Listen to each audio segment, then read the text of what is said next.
امام ابو یوسف رحمہ اللہ زمانہ طالب علمی میں امام اعظم ابو حنیفہ رحمہ اللہ کی خدمت میں حاضر ہوئے۔ ماں نے تو بیٹے کو یہ کہہ کر بھیجا تھا کہ دھوبی کے پاس جاؤ اور کپڑے دھونا سیکھو، مگر راستے میں ہی حضرت امام ابو حنیفہ رحمہ اللہ کی مجلس میں پہنچ گئے۔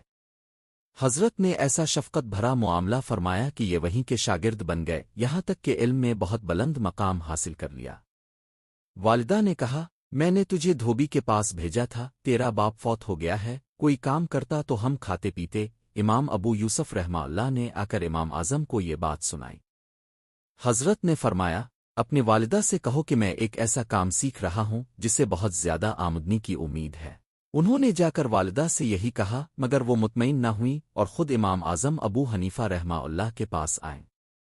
والدہ نے کہا، میں نے بیٹے کو دھوبی کے پاس بھیجا تھا کہ کوئی ہنر سیکھتا، یہ آپ کے پاس کتابیں پڑھتا ہے۔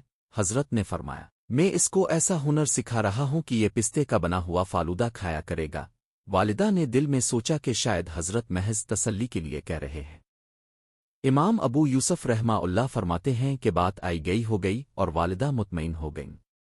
وقت گزرا اور ایک دن ایسا آیا کہ امام ابو یوسف رحمہ اللہ چیف جسٹس کے منصب پر فائز ہوئے۔ ایک دن وقت کا بادشاہ ہارون الرشید ان کے پاس بیٹھا تھا۔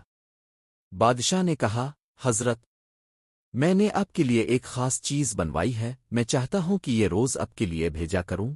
جب وہ چیز کھائی تو نہایت لذیذ لگی۔ امام ابو یوسف رحمہ اللہ نے پوچھا، یہ کیا ہے؟ بادشاہ نے کہا، یہ میرے لیے بھی کبھی کبھار بنتی ہے، لیکن آپ کو جو علمی مقام حاصل ہے اس کی وجہ سے یہ آپ کے لیے روزانہ آیا کرے گی۔ پھر بتایا کہ یہ پستے کا بنا ہوا فالودہ ہے۔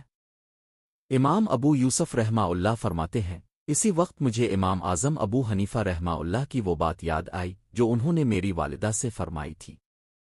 دیکھا، اللہ تعالیٰ ہی رزق دیتے ہیں۔